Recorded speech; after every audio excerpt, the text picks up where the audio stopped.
হাই friends, স্বাগতম জনাইছোঁ আপোনালোকক সকলোকে আমাৰ চেনেললৈ। আজি আমি এটা নতুন ৰেচিপিৰ সৈতে আপোনালোকৰ লগত পুনৰ লগ হৈছোঁ আৰু আজি আমি বনাম কঁঠালৰ পিঠা। কঁঠালৰ পিঠা বনাইছোঁ যদিও অলপ বেলেগ ধৰণে বনাইছোঁ, সেইকাৰণে শেষৰলৈকে ভিডিঅ'টো চাই থাকক।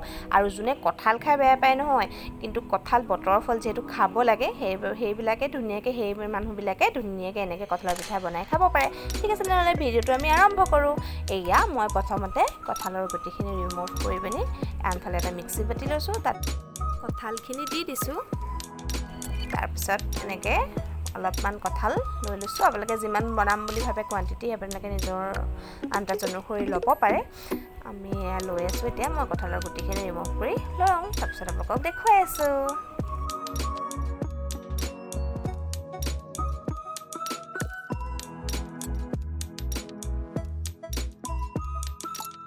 এয়া এইখিনি হৈ গৈছে। এতিয়া এইখিনি পেষ্ট বনাই ল'ম। তাৰপিছত দেখুৱাইছোঁ আপোনালোকক পেষ্টটো কিমান ধুনীয়া হৈছে। এয়া মজা হৈ গ'ল পেষ্টটো। চামুচে আপোনালোকক দেখুৱাম অকণমান। এয়া চাওক কিমান ধুনীয়া হৈছে। ইয়াৰ নেক্সট প্ৰচেছটো এতিয়া কৰিম, সেইকাৰণে ভিডিঅ'টো চাই থাকক, স্কিপ নকৰিব।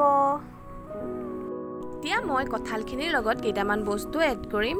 এয়া মই প্ৰথমে লৈছোঁ আটা মই এখন ডাঙৰ চামুচে 2 চামুচ দিছোঁ, আৰু ছেইম টাইমতে মই ময়দা দিছোঁ 2 চামুচ ডাঙৰ চামুচেৰে, আৰু মই দিম চুজি। এয়া চুজি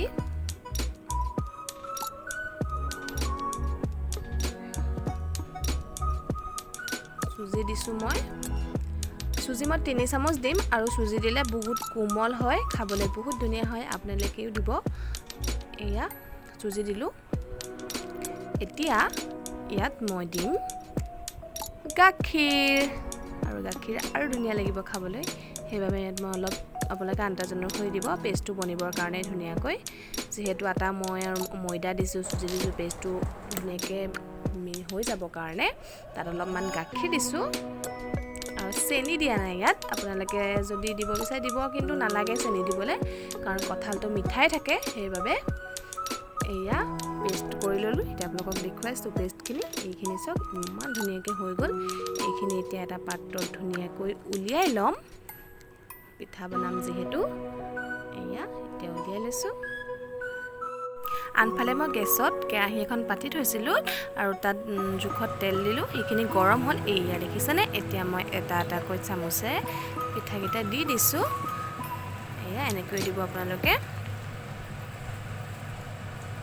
চামুচে ধুনীয়াকৈ দি দিছোঁ, আৰু একদম ধুনীয়াকৈ হেৰি হৈ গৈছে, বৰ হেৰি হোৱা নাই, মানে লাগি ধৰা নাই। কঁঠাল যিহেতু এনেই লাগি ধৰা নিচিনা হয়। এয়া এতিয়া গেছটো অকণমান কমাই দিছোঁ, এতিয়া লৰাই দিম। এনেকৈ ভাজি ল'ব আপোনালোকে ধুনীয়াকৈ। ঠিক আছে, ইয়াতো এতিয়া কাম এটা আছে, টুইষ্ট এটা আছে, আমি কৰিম, সেইকাৰণে ভিডিঅ'টো শেষৰলৈকে চাই থাকিব।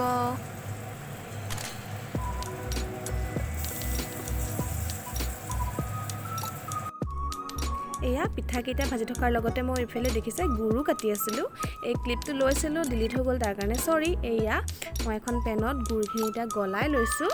আপোনালোকে এনেকৈ গুৰখিনি গলাই ল'ব, আৰু গুৰখিনি আমি গলাই কি কৰিম তাৰ কাৰণে ভিডিঅ'টো চাই থাকিব।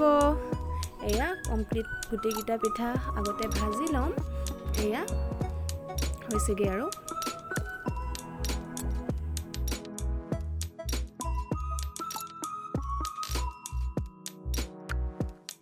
মোৰ পিঠাখিনি ভাজি হৈ গ'ল, আৰু এতিয়া মই গলাই থোৱা গুৰখিনি অলপ গৰম দিবলৈ আকৌ গেছটো অন কৰি দিছোঁ।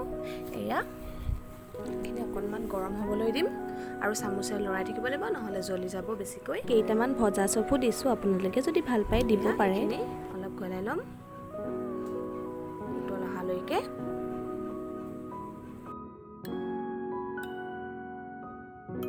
চাওক এইখিনি একদম পূৰা এতিয়া উতলি গৈছে। এইখিনি আমি আৰু অকণমান চামুচেৰে লৰাই কালাৰটো অকণমান ডাৰ্ক হোৱালৈকে অলপ লৰাই থাকিম। এয়া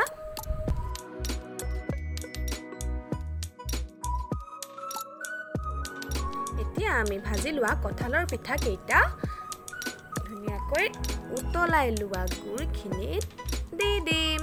এতিয়া দি দিম মই এটা এটাকৈ।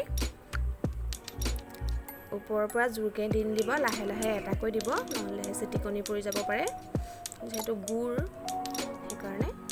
এয়া দি দিছোঁ। এয়া মই এতিয়া গোটেইখিনি পিঠা ইয়াত দি দিম।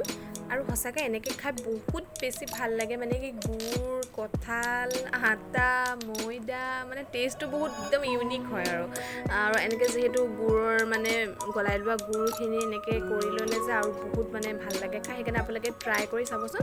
এয়া মই এতিয়া গোটেই পিঠাখিনি দি পিনি অলপ সময় কাৰণে ঢাকি থৈছিলোঁ, ঢাকি চাইছোঁ এতিয়া হৈছেনে নাই হোৱা, অলপ সময় ঢাকি থ'ম এনেকৈ। এয়া একদম ধুনীয়াকৈ কালাৰ এটা আহিছে আৰু পূৰা একদম উবলি আছে গাখীৰ গুড়খিনি। এতিয়া পিঠাখিনি হৈ গ'ল, সেইকাৰণে গেছটো মই অফ কৰি দিলোঁ আৰু ধুনীয়াকৈ পিঠাখিনি কাঢ়ি ল'লোঁ। আৰু যিখিনি গুড় বাকী আছিলে সেইখিনি মই পিঠাখিনিৰ ওপৰত দি দিছোঁ কেৰামেল টাইপত। ৱাও, ইমান ধুনীয়া লাগিছে, দেখিছেনে আপোনালোকে? একদম দেখিয়ে খাওঁ খাওঁ লাগি গৈছে ন? সেইকাৰণে ধুনীয়াকৈ বনাই চাব, ঘৰত ট্ৰাই কৰি চাব। আৰু একদম এই পিঠাকেইটা আপোনালোকে চাহৰ লগত মজাকৈ খাব পাৰে, আপোনাৰ পচন্দৰ লাল চাহ হওক, গাখীৰ চাহ হওক, ধুনীয়াকৈ খাব পাৰে একাপ গৰম চাহৰ লগত। একদম এয়া মই খাবলৈ লৈয়ে লৈছোঁ আৰু একাপ ধুনীয়া গৰম চাহ আৰু পিঠা, কঁঠালৰ পিঠা। এয়া এইটোৱে আছিল আমাৰ আজিৰ ৰেচিপি। যদি আপোনালোকৰ এই কঁঠালৰ গুড়ৰ পিঠাৰ ৰেচিপিটো যদি ভাল লাগিলে তেনেহ'লে প্লিজ প্লিজ প্লিজ লাইক কৰিব আৰু শ্বেয়াৰ কৰিব, যাতে চবেই এনেকৈ টেষ্টিকৈ বনাই খাব পাৰে। আৰু আমাৰ চেনেলটো প্লিজ চবেই ছাবস্ক্ৰাইব কৰি দিব। আৰু ভিডিঅ'টো শেষৰলৈকে চোৱাৰ বাবে বহুত বহুত ধন্যবাদ। পুনৰ এটা ৰেচিপিৰ সৈতে আপোনালোকৰ লগত পুনৰ লগ হ'ম। ঠিক আছে তেনেহ'লে, ভালকৈ থাকক, হেল্ডি থাকক, বাই বাই।